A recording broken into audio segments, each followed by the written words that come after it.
Alhamdulillah wa syukurillah ala nikmatillah la haula wa la quwata illa billah.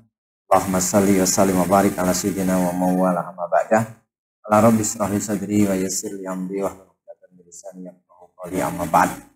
Bapak dan Ibu serta saudaraku semua yang dirahmati Allah Subhanahu wa taala, bersyukur kita kehadirat Allah atas karunia dan nikmat-Nya hingga di kesempatan petang hari ini kembali Allah anugerahkan kita untuk bisa bermuajahah silaturahim dalam ikhtiar kita untuk memantaskan diri kita memenuhi undangan Allah Subhanahu wa taala. Maka mari kita lahirkan kesyukuran atas nikmat ini dengan kalimat tahmid alhamdulillahirabbil. Selanjutnya salawat dan salam senantiasa terlimpah curahkan atas teladan hidup kita Rasulullah Muhammad sallallahu alaihi wasallam beserta seluruh keluarga, para sahabat dan seluruh umatnya hingga akhir zaman. Semoga Allah tetapkan kita menjadi bagian dari umatnya beliau sallallahu alaihi wasallam yang mendapatkan anugerah syafaatnya. Amin ya rabbal. Bapak, Ibu dan saudara sekalian yang dirahmati Allah Subhanahu wa taala, kita awali dengan basmalah. Bismillahirrahmanirrahim. Bapak dan Ibu yang saya hormati, mohon dimaafkan kemarin kami mengikhtiari untuk merekam, akan tapi ternyata ada trouble sehingga rekamannya tidak bisa kami share. Maka di pertemuan ini kita akan sedikit mengulangi apa yang sudah kemarin kita pelajari bersama. Harapannya apa? Harapannya video yang nanti akan di-share bisa utuh meskipun tidak sedetail yang kemarin.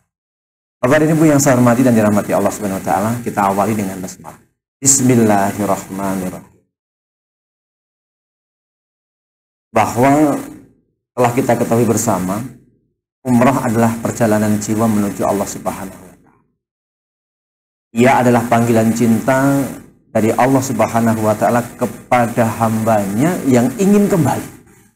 Ingin kembali kepada kesejatiannya, ingin kembali kepada kefitrahannya.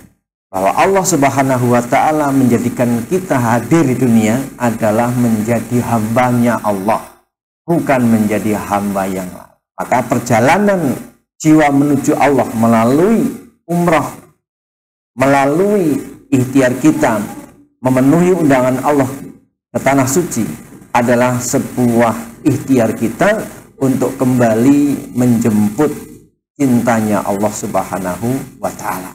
Karena sejatinya ini adalah panggilan cinta dari Allah kepada hamba-hambanya yang ingin.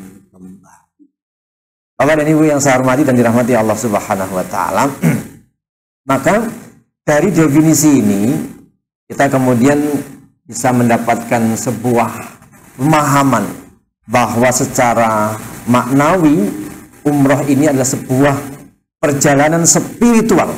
Sekali lagi ini penekanannya adalah spiritual. Karena tidak sedikit hamba Allah yang kemudian diberikan kemampuan sampai ke tanah suci tapi ia tidak mendapatkan spirit. Maka ini adalah sebuah perjalanan spiritual, bukan perjalanan ritual. Yaitu perjalanan spiritual yang diberikan oleh Allah kepada hambanya untuk menyucikan jiwa, untuk menghapus dosa, untuk menutupi kesalahan-kesalahan masa lalunya, memperbaiki orientasi hidupnya, dan kemudian memulai lembaran baru di dalam kehidupan. Ini sesuatu yang sangat fundamental bagi kita yang ingin memperbaiki kehidupan kita. Sesuatu yang sangat fundamental bagi kita yang ingin betul benar-benar menjadi hambanya Allah Subhanahu wa taala. Karena menjadi hamba Allah itu adalah sesuatu yang mesti, ya, yang harus kita lakukan sebagai seorang manusia. Karena Allah menjadikan kita di dunia adalah untuk menyembah Allah. Wa ma khalaqtul jinna wal insa illa liya'budun. Ini yang harus kemudian kita ikhtiari bersama. Bagaimana jangan sampai kita salah di dalam menempatkan posisi kita sebagai hamba. Sama-sama hamba, tapi kita menjadi hamba selain Allah Subhanahu wa taala. Menjadi hambanya dunia, menjadi hambanya harta, menjadi hambanya jabatan, dan menjadi hamba yang lain. Dan ini banyak dilakukan oleh manusia tanpa mereka menyadarinya. Nah, maka Bapak dan Ibu serta saudara sekalian yang dirahmati Allah Subhanahu wa taala, kita ingin bagaimana perjalanan spiritual, perjalanan ke tanah suci ini benar-benar akan membawa dampak di dalam hati kita, dalam jiwa kita, bahwa kita benar-benar akan menempatkan posisi kita sebagai hambanya Allah Subhanahu wa Ta'ala. Bapak dan Ibu yang saya hormati dan dirahmati Allah, secara bahasa umroh itu artinya adalah ziarah atau kunjungan atau berkunjung. Maka sebagaimana doa yang sudah kita hafalkan kemarin, Allahumma rzuqna ziyaratak baitikal mu'azzam wa rasulikal mukarram. Maka ini adalah menegaskan kepada kita bahwa umroh adalah ziarah. Ziarah yang kita pahami ini adalah bermakna mengunjungi. Berbeda dengan ziarah dalam pengertian yang umum dipahami oleh masyarakat, bahwa ziarah itu memiliki makna yang hanya seolah-olah ketika seseorang itu mengunjungi makom, ya, mengunjungi kuburan, ya, dia berziarah. Padahal mengunjungi saudaranya yang masih hidup, mengunjungi keluarganya yang masih hidup itu juga ziarah. Bahkan mengunjungi tanah suci itu ziarah. Nah, maka secara bahasa umroh adalah ziarah. Sedangkan secara istilah umroh adalah ibadah yang terdiri dari ihram di tempat yang sudah ditentukan, yaitu di miqat, ya. Dan miqat ini adalah ada beberapa tempat yang sudah disyariatkan, kemudian tawaf, kemudian sa'i dan tahallul yang dilakukan selain di waktu haji. Nah, di tempat kita sudah adzan, kita break sejenak. Baik, kita lanjutkan Bapak Ibu yang saya hormati, bahwa umroh secara istilah memiliki definisi ibadah yang terdiri dari ihram di miqat, tawaf, sa'i dan tahallul yang dilakukan di waktu selain haji. Sehingga waktunya kapan saja, selain jamaah haji sedang melaksanakan ibadahnya. Maka umroh bisa dilakukan di bulan Zulhijjah, bisa dilakukan di bulan Muharram, bisa dilakukan di bulan-bulan yang lainnya. Bisa di tanggal 1, bisa di tanggal 5, bisa di tanggal 30, bisa dilakukan pagi, siang, sore, malam dan seterusnya. Tidak terikat dengan waktu, ya. Tidak juga ditentukan sehari harus sekali atau 2 kali, bisa berkali-kali manakala kita memang memiliki kemampuan untuk itu. Maka Bapak dan Ibu yang saya hormati dan dirahmati Allah Subhanahu wa Ta'ala, umroh ini adalah sebuah peluang yang Allah berikan kepada kita untuk benar-benar kita bisa mendapatkan sesuatu yang sangat fundamental dalam diri kita. Karena di dalam ibadah umroh ini Allah Subhanahu wa Ta'ala memberikan peluang kita untuk diampuni dosa, mendapatkan peluang bagi kita untuk mendapatkan pengabulan doa, ya, sebagaimana yang sudah kita bahas di sesi sebelumnya, bahwa sesiapa yang kemudian menjalankan ibadah umroh, maka dia adalah delegasinya Allah. Ketika dia mohon ampun akan diampuni, ketika dia memohon sesuatu akan dikabulkan. Maka sekali lagi, umroh ini adalah sesuatu bagi kita yang memiliki keinginan untuk mendapatkan diri kita sebagaimana kesejatian diri kita. Kesejatian diri kita itu seperti apa? Ini yang kemudian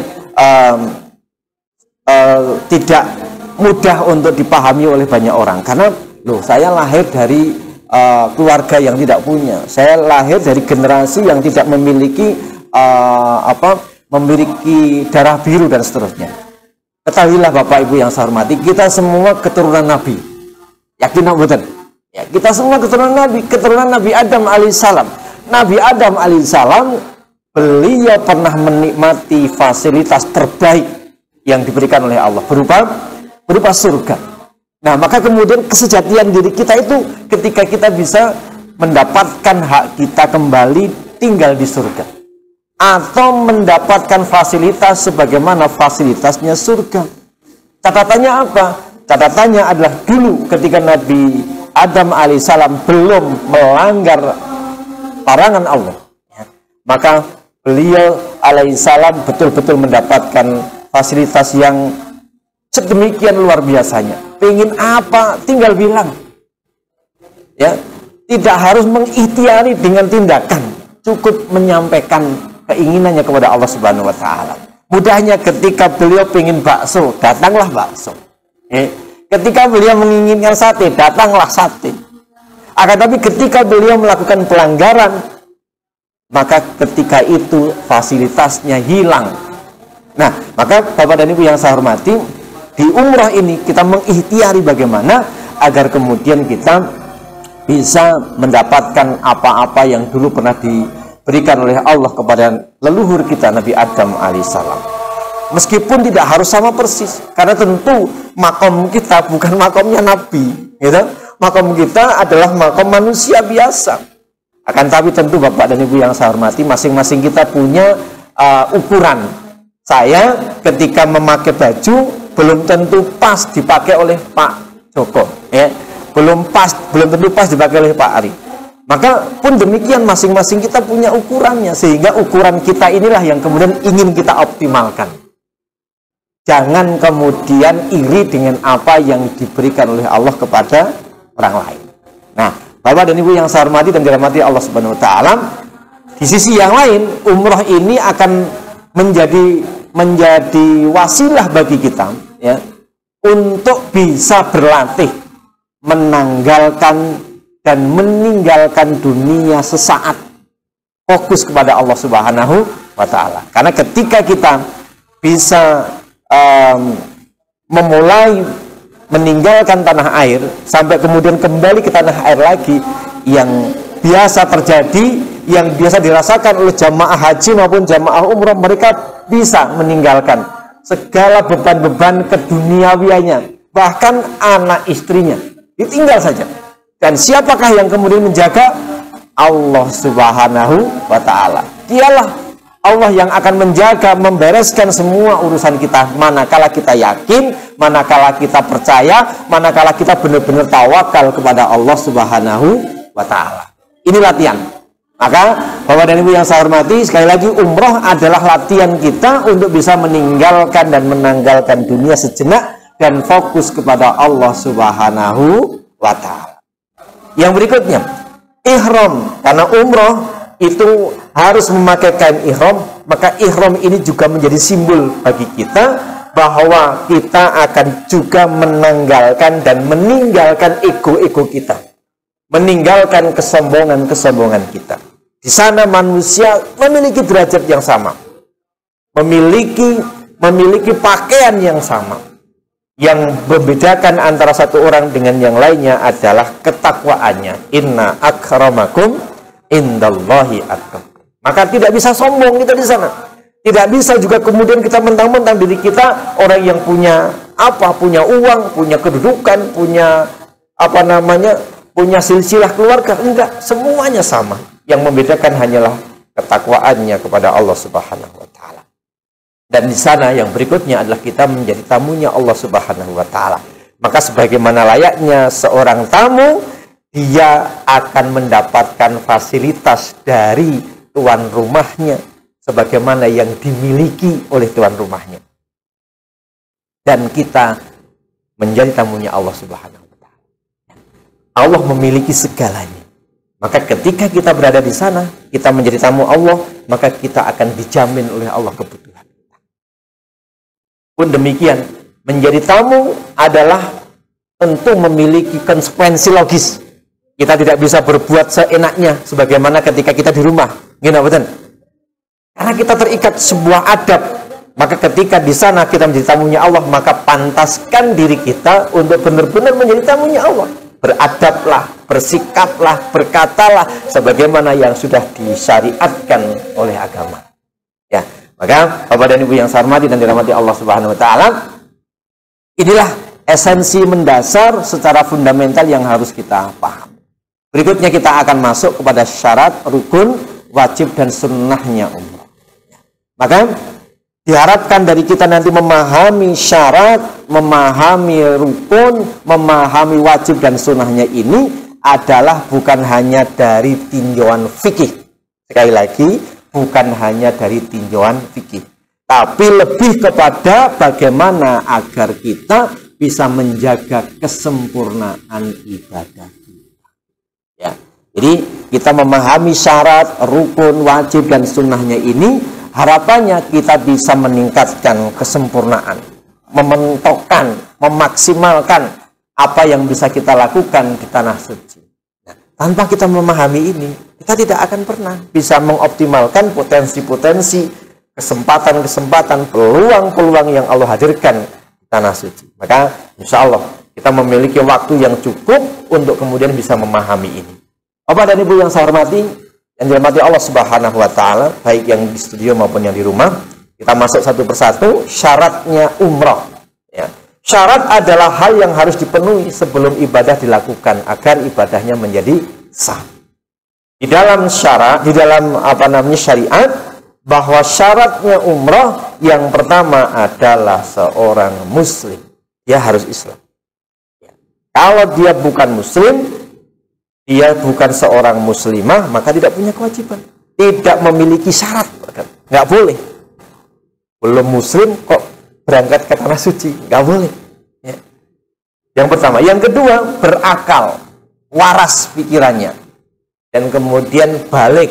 Sudah sudah memiliki umur yang cukup. Sudah bisa membedakan, memisahkan mana yang batil, mana yang hak. Agar Islam, berakal, dan balik. Kemudian yang ketiga, yang keempat adalah mampu. Dia diberikan oleh Allah kemampuan, baik secara fisik mampu. Kalau seandainya kata Allah tidak bisa mampu secara fisik, dia juga bisa dibantu oleh orang lain. Contohnya yang kemarin sudah kita pelajari bersama, bagaimana Uwais Al-Qarni berjuang sedemikian rupa menggendong ibunya, karena ibunya nggak mampu. Gendong sedemikian rupa, dan kemudian Allah mampukan melaksanakan ibadah di tanah suci dengan optimal. Yang berikutnya, mampu secara finansial, juga mampu dari sisi keamanan. Nah, Bapak dan Ibu yang saya hormati dan dirahmati Allah Subhanahu wa Ta'ala, di dalam panduan yang lain, syarat umrah ini juga dimasukkan seorang yang merdeka, bukan seorang budak, bukan seorang yang sedang terpenjara. Akan tapi ketika meskipun dia seorang budak, meskipun dia seorang yang terpenjara, kalau dia mendapatkan izin ya dari yang punya kewenangan, maka tentu dia akan menjadi orang yang merdeka. Ya, artinya nggak boleh kalau kemudian dia belum mendapatkan izin dari majikannya, dari yang memiliki kewenangan terhadap dirinya, kemudian dia pergi begitu saja. Tidak. Maka salah satu syarat untuk umrah adalah dia merdeka. Dan yang berikutnya adalah dia harus memulai ihram dari tempat yang ditentukan, yaitu ihram di tempat mikot. Ini syarat-syarat yang harus kita pahami. Yang berikutnya, rukun umrah. Rukun adalah bagian inti dari ibadah. Jika ditinggalkan, maka umrohnya atau ibadahnya menjadi tidak sah. Apa saja rukunnya? Rukunnya ada 4. Ada juga yang mengatakan 5. Ya. Yang pertama adalah ihram, yaitu berniat memulai umroh di tempat mikot. Di negeri kita, mikot itu biasa dilakukan di Yalamlam dan kemudian di Bir Ali. Ketika seorang jamaah umroh sedang akan memasuki Masjidil Haram atau sedang memasuki tanah haram. Umumnya adalah mengambil mikot di Yalamlam atau kemudian di Bir Ali. Tapi bagi jamaah umroh yang kemudian sudah mukim di tanah haram, maka ia boleh melaksanakan mikot itu di Masjid Aisyah atau tepatnya di Tan'im. Ya, jadi tidak bisa kita melakukan di tempat yang lain yang tidak disyariatkan oleh agama. Maka ihram harus dilakukan di tempat-tempat yang sudah ditentukan. Kemudian yang berikutnya adalah tawaf. Ya, jadi rukun yang tidak bisa ditinggalkan adalah tawaf, yaitu mengelilingi Ka'bah sebanyak 7 kali. Ini secara detailnya akan kita bahas nanti, tapi paling tidak kita memahami bahwa ternyata umroh itu harus diawali ihram di tempat yang sudah ditentukan atau di mikot, kemudian yang kedua tawaf, dan yang berikutnya adalah sa'i. Sa'i itu adalah berjalan dari Bukit Safa ke Bukit Marwah. Dan yang terakhir adalah tahallul. Ya. Tahallul itu adalah memotong sebagian rambut atau memotong semua. Ya, meskipun utamanya adalah semua, tapi boleh memotong sebagiannya saja. Ini manakala kita memahami bahwa rukun umroh itu 4. Tapi ketika kita memahami rukun umroh itu ada 5, maka yang kelima adalah tertib atau berurutan. Jadi tidak bisa rukun ini dibalik atau ditukar posisinya. Maka ini akan menjadikan ibadah umroh kita menjadi tidak sah. Bapak dan Ibu yang saya hormati dan dirahmati Allah Subhanahu wa taala, kita akan cepat sebagaimana tadi yang saya sampaikan bahwa ini sudah kita bahas, tetapi kita harus mengulang agar kemudian kita bisa mendapatkan pemahaman yang kembali utuh. Satu sisi yang lain agar kemudian rekaman kita juga menjadi utuh karena kemarin ada trouble. Yang ketiga, wajibnya umroh. Wajibnya umroh yang dikatakan wajib adalah bagian yang harus dilakukan. Tidak boleh ketika ini ditinggalkan. Maka wajib harus dilakukan. Jika ditinggalkan maka umrohnya tetap sah tetapi harus membayar dam. Ya, jadi ketika seseorang meninggalkan yang wajib, dia boleh meneruskan ibadah umrohnya dengan catatan dia membayar dam atau membayar denda. Dendanya adalah 1 ekor domba atau 1 ekor kambing. Apa saja yang menjadi wajibnya umroh? Yaitu ihram di tempat mikot dengan benar. Ya. Jadi ihram di tempat mikot dengan benar. Yang kedua adalah menjaga larangan ketika sudah memakai kain ihram. Jadi pada saat kita memakai kain ihram ada yang halal menjadi haram. Memakai minyak wangi atau memakai harum-haruman, ya, memakai wangi-wangian itu halal. Ya. Tapi pada saat umroh ketika sudah memakai kain ihram maka itu menjadi haram. Memotong kuku, memotong rambut, ya, mencabut bulu itu halal, tetapi pada saat ihram itu menjadi haram. Dan kemudian menutup kepala bagi bapak-bapak, bagi kaum pria, ya, memakai peci kayak gini kan halal kan? Ya. Bahkan menjadi salah satu hal yang disunahkan ketika kita melaksanakan sholat. Tapi pada saat umroh justru tidak boleh kita menutup kepala bagi bapak-bapak. Meskipun tidak harus pakai peci, tidak harus pakai topi, tidak pakai tidak pakai yang biasa umum dipakai untuk menutup kepala. Bahkan memakai kain ihramnya buat kudung itu akan membatalkan, akan menjadikan umrohnya menjadi tidak sah kecuali dia kemudian membayar dam. Gitu ya.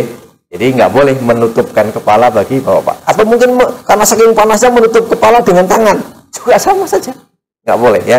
Maka ini harus kemudian betul-betul kita pahami bahwa pada saat kita memakai kain ihram itu ternyata ada beberapa yang sebenarnya ini sangat biasa. Motong kuku, nyabut rambut atau memotong rambut kan sesuatu yang lumrah. Tapi ternyata pada saat kita memakai kain ihram pada saat umroh ini sesuatu yang tidak diperbolehkan.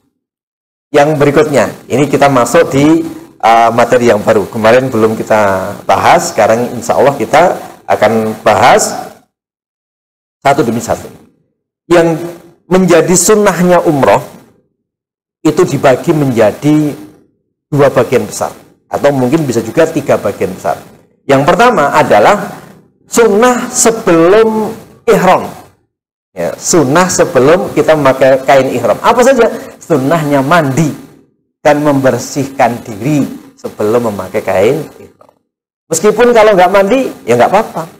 Tapi yang harus kita pahami adalah bagaimana sunnah itu kita memiliki definisi, bukan sebuah ibadah yang ketika kita laksanakan berpahala, ketika ditinggalkan tidak berdosa. Ya, ini kan secara umum definisinya kan gitu.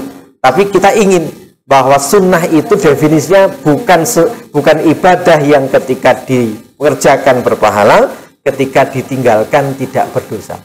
Akan tapi sunnah adalah ibadah yang diberikan oleh Allah untuk menaikkan kemuliaan kita.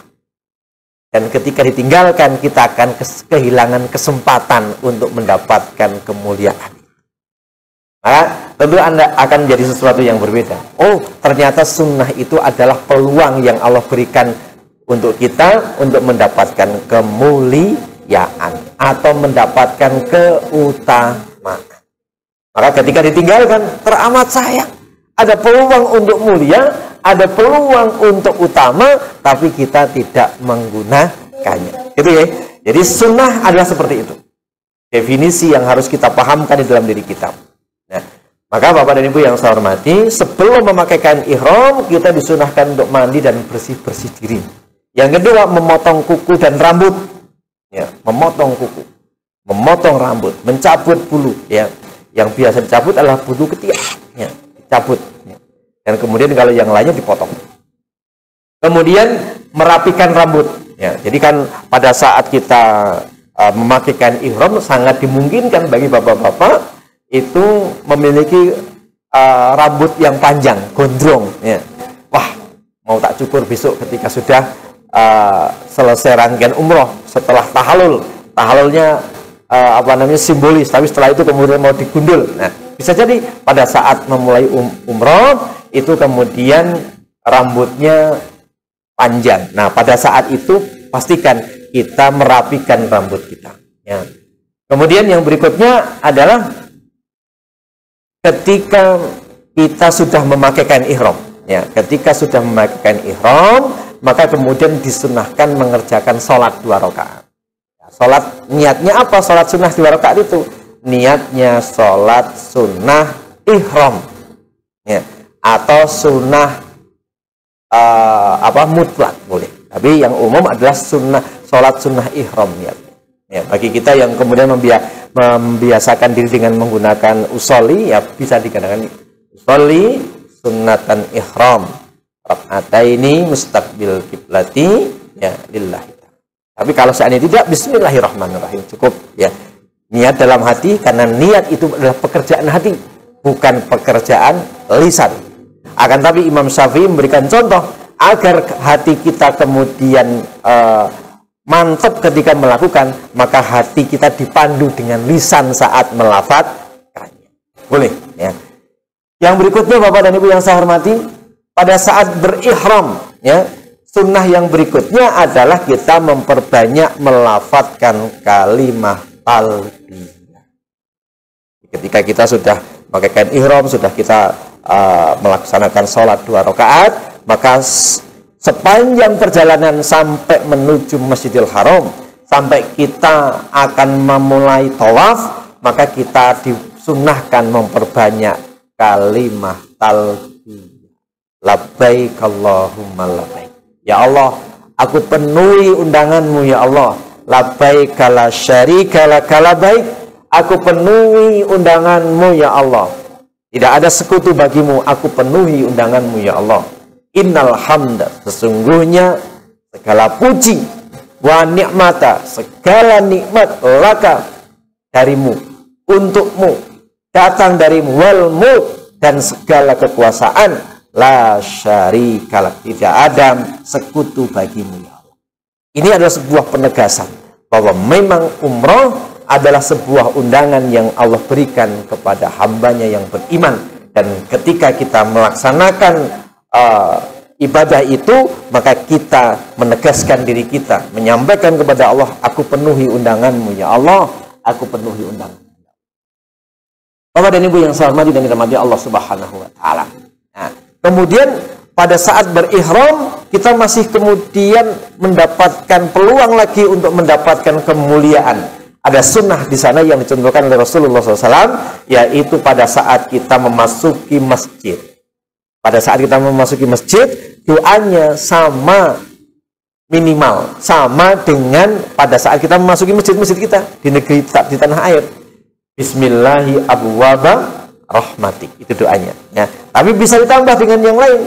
Misalkan ditambah dengan Allahumma antas salam wa minkas salam wa ilaika ya'udus salam, dan seterusnya. Bisa juga ditambah dengan salawat terlebih dulu, Allahumma sholli ala Muhammad, dan seterusnya. Tapi minimalnya adalah kita berdoa memohon keberkahan. Ya, Allahumma ftahli abwaba rahmatik, mendapatkan rahmatnya Allah Subhanahu wa Ta'ala. Nah, ketika kita sudah masuk masjid, terus kita kemudian nggak lama akan ketemu atau akan melihat Ka'bah. Nah, pada saat kita melihat Ka'bah, kita kemudian mencari tempat yang memungkinkan kita untuk diam sejenak. Ya, jangan sambil berjalan.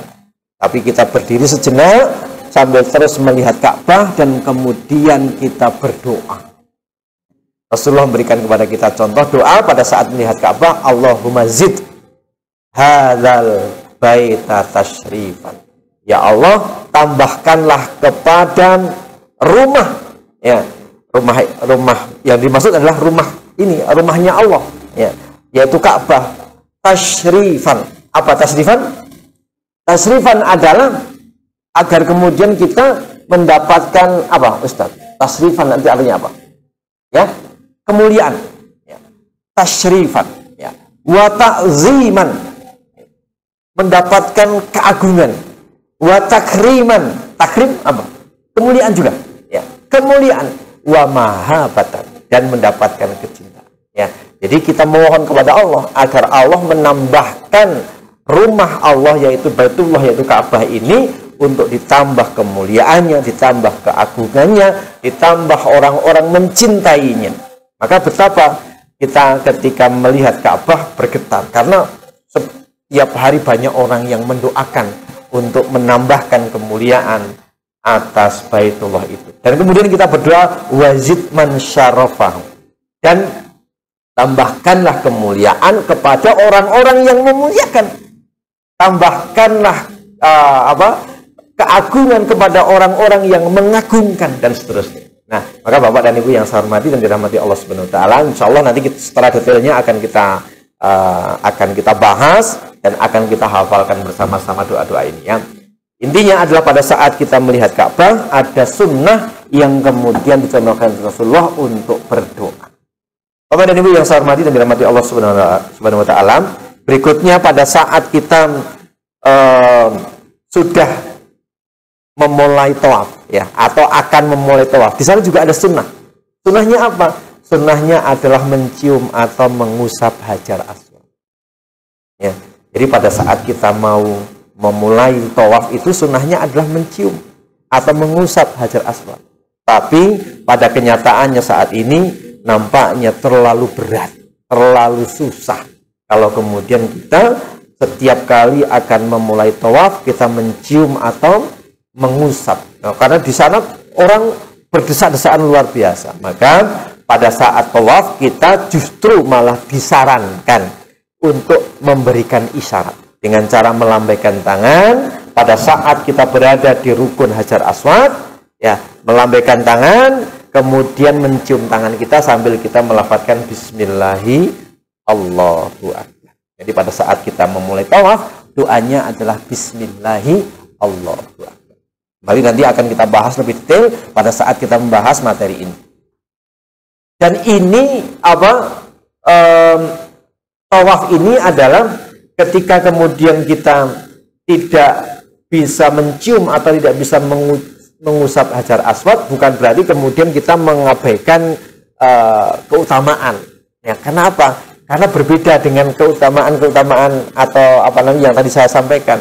Ketika sunnah itu, ketika justru kita ingin setiap tawaf dengan cara mengusap atau mencium Hajar Aswad pada saat memulai tawaf, justru malah bisa jadi kita akan mendolimi orang dan juga mendolimi diri kita sendiri. Karena memaksakan diri berat sekali, Bapak Ibu sekalian. Pada saat kita harus mencium atau mengusap sekalipun Hajar Aswad, berdesak-desakannya luar biasa. Para ulama memberikan kepada kita sebuah himbauan agar kemudian pada saat kita melaksanakan tawaf, kita cukup dengan memberikan isyarat, melambaikan tangan dan mencium tangan kita. Yang berikutnya adalah berlari-lari kecil. Sunnah pada saat tawaf itu adalah berlari-lari kecil. Ya, biasa ini disebut dengan rommel. Ya, pada 3 putaran pertama. Kalau seandainya pada saat kita tawaf, area tawaf Masjidil Haram itu padat sekali, maka tentu ini juga jangan memaksakan diri. Wah, sunnahnya lari. Nah, kita tetap kemudian akan lari. Ya, kalau seandainya katakanlah bisa dan tidak mendolimi orang lain, silahkan dilakukan. Tapi ketika justru apa yang kita lakukan itu mendolimi orang lain dengan nabrak-nabrak jamaah yang lain, maka tentu berjalan itu menjadi lebih utama bagi kita untuk memilih. Kemudian yang berikutnya, pada saat kita melewati makam Ibrahim, Atau pada saat kita setelah menyelesaikan tawaf, kita sholat di belakang makam Ibrahim. Ya. Kalau ini insya Allah bisa kita laksanakan. Jadi setelah tawafnya selesai, kemudian kita menuju di belakang makam Ibrahim, kemudian kita sholat 2 rakaat. Ya. Kemudian yang berikutnya adalah minum air zam-zam. Ya. Ini sunnah. Jadi sesuatu yang ketika kita tidak melakukan, ini tidak akan menjadikan ibadah umroh kita itu menjadi tidak sah. Akan tapi tentu ini sesuatu yang sayang manakala kita ketika meninggalkan atau melewatkannya. Bapak dan Ibu yang saya hormati dan dirahmati Allah Subhanahu wa taala, sunnah yang berikutnya adalah berdoa di multazam. Berdoa di tempat yang luar biasa. Multazam itu adalah tempat atau daerah antara Hajar Aswad dengan pintu Ka'bah. Jadi jaraknya lebar tempatnya itu mungkin hanya nggak nyampe 1 depa kayaknya ya, mungkin sekitar 1 meter lah kurang lebih. Saya tidak memperhatikan detail, tapi tempatnya sempit tempatnya ya, mungkin 1 meja ini kayaknya ya. Di sini ada pintu masuk ke Ka'bah, kemudian di sini ada sudut Hajar Aswad. Nah, multazam ini adalah tempat yang istimewa. Tempat yang ketika seseorang itu meminta, Allah akan penuhi. Ya. Orang-orang yang beriltizam, bersungguh-sungguh, itu akan kemudian dijemput oleh Allah dengan kesungguhan. Ya, diberikan oleh Allah dengan segala karunia yang Allah miliki. Maka, Bapak dan Ibu yang saya hormati, tempat di multazam ini akan kita eksplor atau akan kita ikhtiari ketika nanti setelah kita menyelesaikan ibadah umroh kita. Bapak dan Ibu yang saya hormati dan dirahmati Allah Subhanahu wa taala. Yang berikutnya adalah masih ada sunnah lagi pada saat kita melaksanakan sa'i, yaitu memperbanyak zikir dan istighfar. Ya. Memperbanyak zikir dan istighfar pada saat melaksanakan sa'i ini adalah sunnah. Jadi ketika kita diem boleh, ya. Mulut kita nggak melafadzkan apa-apa nggak apa-apa. Ya. Akan tapi tentu sekali lagi, kenapa kalau kita bisa zikir? Kenapa kalau kita justru banyak meminta ampun diselenggarakan, dianjurkan, tapi tidak kita manfaatkan? Kalau seandainya tidak zikir, kalau seandainya tidak membaca istighfar, maka kita juga diperbolehkan untuk membaca Al-Quran, atau kita memperbanyak meminta kepada Allah atas hajat-hajat hidup kita. Maka Bapak dan Ibu yang saya hormati dan dirahmati Allah Subhanahu wa taala, nanti juga kita akan belajar bagaimana kita menyiapkan doa, menyiapkan proposal hidup kita ketika nanti kita akan bawa ke tanah suci. Pada saat kita tawaf, doa itu yang kemudian kita minta kepada Allah. Pada saat kita sa'i, doa itu pula yang kemudian kita minta kepada Allah. Ya, kita sebut bahwa ini adalah doa-doa penting yang akan menjadi panduan kita untuk melaksanakan ibadah umroh. Ya, kita mudahnya menyebutnya proposal hidup kita. Nah, ini terlalu sayang kalau kemudian kita abaikan, karena sebagaimana hadis yang kita semua sudah tahu bahwa jamaah umrah adalah delegasi Allah, dutanya Allah. Barang siapa yang minta kepada Allah ampunan akan Allah ampuni. Barang siapa yang minta apa-apa yang menjadi kebutuhannya, maka Allah akan penuhi. Nah, inilah yang harus kemudian kita persiapkan. Bapak dan Ibu yang saya hormati dan dirahmati Allah Subhanahu wa taala, yang berikutnya adalah sholat di Hijr Ismail. Hijr Ismail adalah tempat di antara rukun Ira'i dengan rukun Syami. Ya, jadi berlawanan arah dengan rukun Hajar Aswad dan rukun Yaman. Di sebelah seberangnya. Nah, itu ada bangunan setengah lingkaran. Kata Rasulullah bahwa di dalam Hijr Ismail ini adalah sama dengan berada di dalam Ka'bah. Jadi suatu ketika Bunda Aisyah itu minta izin kepada Rasulullah untuk masuk ke Ka'bah untuk sholat.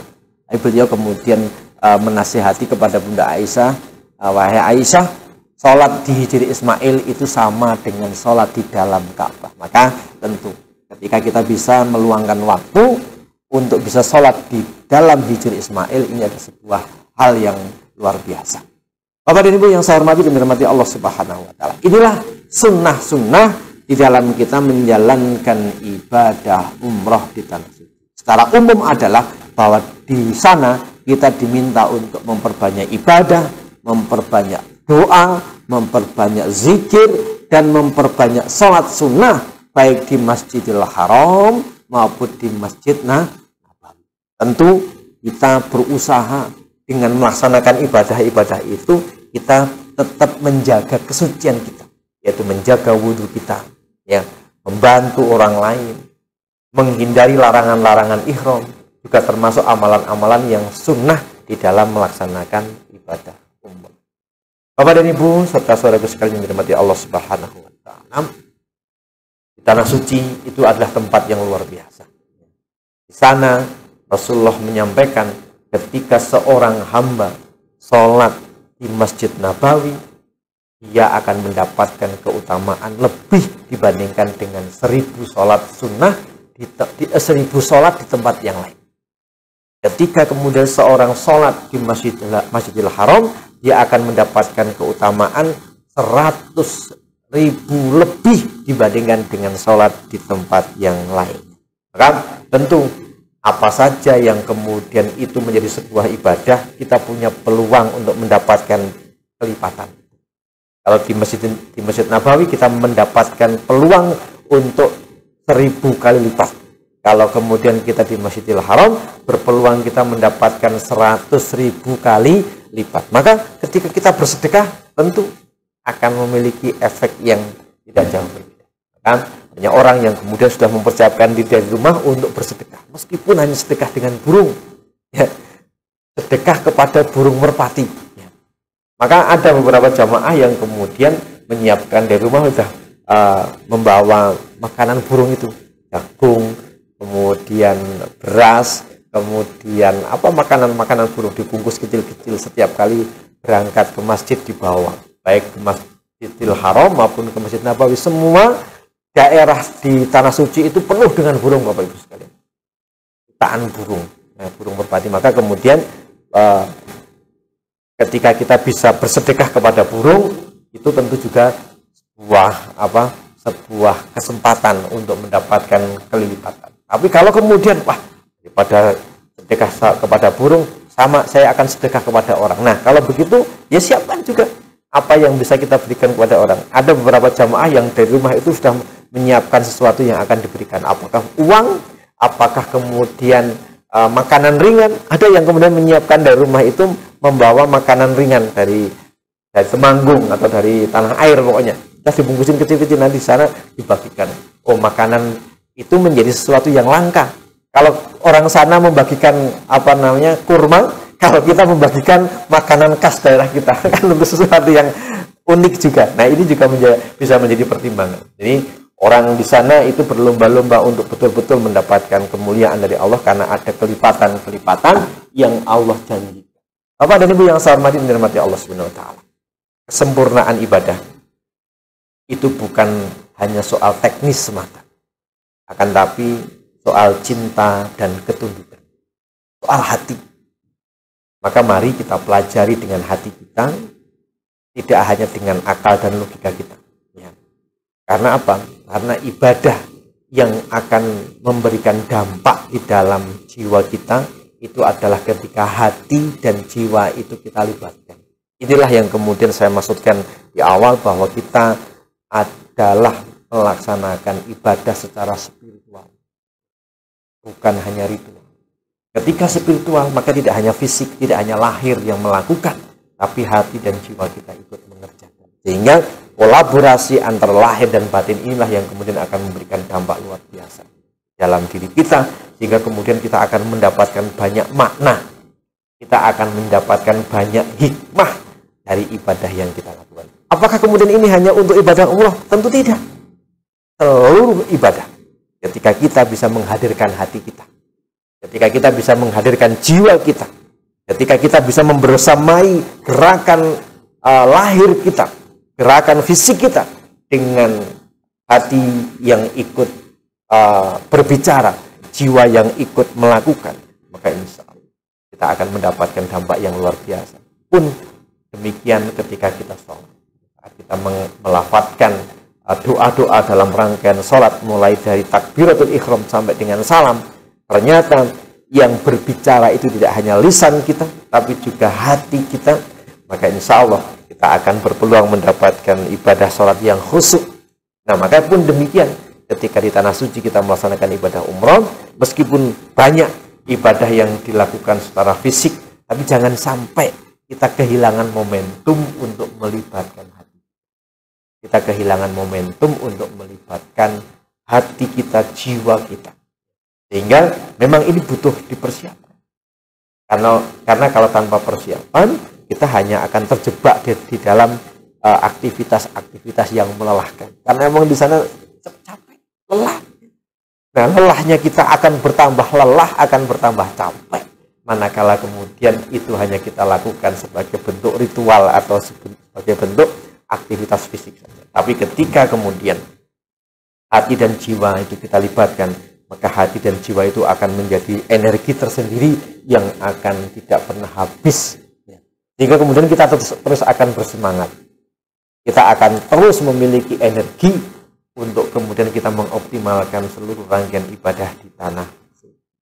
Begitu Bapak dan Ibu yang saya hormati dan dirahmati Allah Subhanahu wa taala, yang bisa kita pelajari di kesempatan malam hari ini. Ya, tidak banyak yang kita pelajari, tapi yang sedikit ini saya berharap betul-betul kita pahami, betul-betul kita internalisasikan di dalam hati kita, di dalam diri kita, sehingga kita paham akan apa yang kita lakukan. Bapak dan Ibu yang saya hormati dan dirahmati Allah Subhanahu wa taala.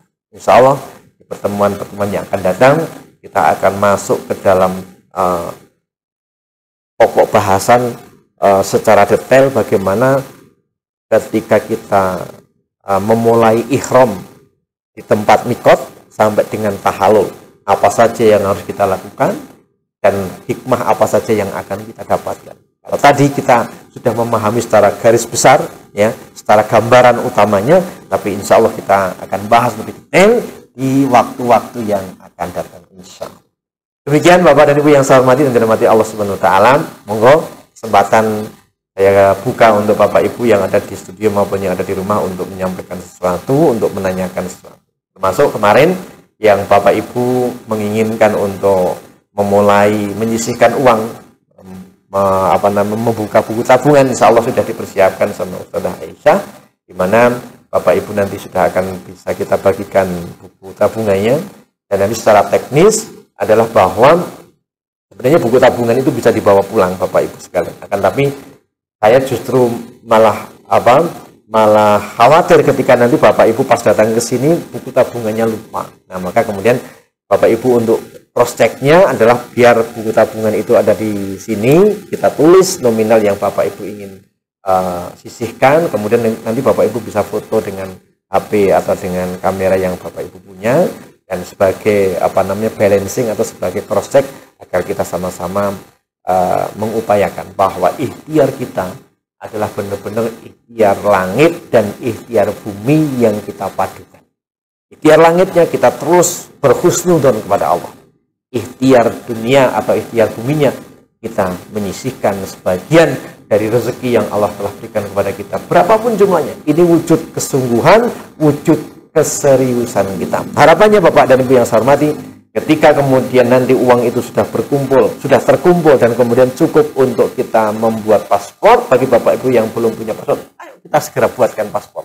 Supaya apa? Supaya menegaskan bahwa saya benar-benar sangat ingin untuk bisa segera memenuhi undangan Allah Subhanahu wa taala. Sebagaimana yang di awal pernah saya sampaikan, saya mengawali untuk mendapatkan kemampuan memenuhi undangan Allah itu dengan membuat paspor. Demikian Bapak dan Ibu yang saya hormati dan dirahmati Allah Subhanahu wa taala. Monggo saya buka sesi tanya jawab untuk Bapak Ibu. Sambil diminum, monggo Bapak Ibu yang di studio maupun yang di rumah boleh meminum yang sudah disiapkan. Kalau yang studio alhamdulillah meskipun air putih kita sudah disiapkan.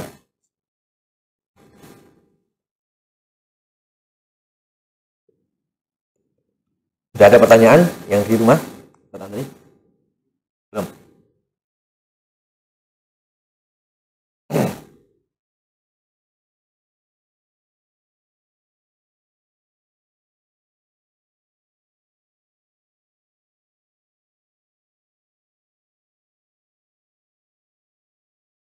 Tidak ada ya? Ya alhamdulillah. Berarti jelas apa yang saya sampaikan. Saya berharap Bapak Ibu betul-betul bisa memahami dengan optimal sehingga mulai malam hari ini kita betul-betul sudah bisa membuat sebuah gambaran besar bahwa ibadah umroh itu ternyata memiliki syarat, memiliki rukun, memiliki wajib, dan memiliki sunnah-sunnah. Jadi itu semua tidak kemudian hanya sekedar kita tinjau dari sudut pandangan fikih saja, tapi justru kita ingin bahwa dengan mengetahui hal itu kita akan berusaha dengan sekuat tenaga untuk menyempurnakan setiap ibadah di tanah suci. Itu nggih Bapak Ibu sekalian nggih. Cukup ya. Insya Allah kita akan lanjutkan di pertemuan yang akan datang. Kita akan sama-sama menyiapkan diri dengan lebih baik, dengan membekali diri dengan pemahaman, sehingga kita ingin sekali bahwa memenuhi panggilan Allah, memenuhi undangan Allah itu benar-benar dengan ilmu. Tidak hanya sekedar kita modal nekat, ya. Karena ternyata banyak orang yang nekat sampai ke tanah suci meskipun belum memiliki bekal ilmu yang cukup. Maka kita mengikhtiari betul bahwa amal yang akan kita lakukan itu adalah amal yang sudah kita bekali dengan ilmu. Dan sebenarnya tidak hanya ibadah di tanah suci, ibadah apapun, termasuk sholat sebenarnya. Ketika kita melihat realita di masyarakat kita, ternyata banyak orang yang kemudian sudah melaksanakan sholat berpuluh, beratus, bahkan beribu kali, tapi ternyata masih banyak di antara mereka yang belum bisa memahami apa-apa yang menjadi syarat, rukun, wajib, dan sunnahnya sholat. Ini realita. Maka mari sama-sama kita membuat diri kita agar kita tidak sebagaimana kebanyakan manusia yang hanya ibarat kata kalau sholat itu kata orang kampung rubuh-rubuh gedang gitu ya. Ya hanya sekedar sekedar gerakan, padahal tidak. Sholat yang kemudian akan membawa makna yang dalam adalah sholat yang khusyuk. Dan sholat khusyuk ini memang tentu agak sulit didefinisikan, ya. Tetapi sholat khusyuk adalah sholat yang akan mampu mencegah dari perbuatan keji dan mungkar. Maka negeri kita butuh orang-orang yang sholatnya bisa khusyuk, ya. Tidak hanya sekedar sholat. Karena banyak orang yang sholat, tapi dia tidak bisa mencegah dari perbuatan keji dan mungkar. Karena apa? Karena ternyata ketika kita lihat orang-orang yang korupsi, orang-orang yang berbuat zalim kepada orang lain, itu ternyata mereka sholat. Gitu ya. Nah, apa yang menyebabkan sholatnya itu tidak bisa mencegah dirinya dari perbuatan keji dan mungkar? Ya, sholatnya belum memiliki kualitas yang baik. Tidak mendapatkan esensi dari sholatnya itu. Hanya sekedar menggugurkan kewajiban. Iya, betul. Kalau kewajibannya sudah selesai, sudah gugur dengan melaksanakan rukuk, melaksanakan sujud. Tapi apakah kemudian sholat kita sepanjang hidup itu hanya untuk sekedar melaksanakan rukuk dan sujud tanpa ada hikmah yang bisa kita dapatkan? Padahal Rasulullah pernah mengingatkan kepada kita, ada orang yang kemudian sudah melaksanakan sholat selama 60 tahun, tapi tidak ada satupun sholatnya yang diterima. Ya. Di dalam banyak hadis, Rasulullah juga pernah memberikan gambaran bahwa ternyata Rasulullah pernah menegur seorang sahabat yang kemudian sholat, yang saat itu Rasulullah berada di masjid hingga 3 kali, diminta untuk mengulang 3 kali, dan ternyata ketika sudah 3 kali diulang pun ternyata Rasulullah masih mengatakan bahwa orang itu belum melaksanakan sholat. Maka tentu ibadah-ibadah yang lain nanti insya Allah akan kita bahas bagaimana agar kemudian melalui kajian umroh ini kita akan benar-benar bisa memperbaiki diri kita dengan keilmuan.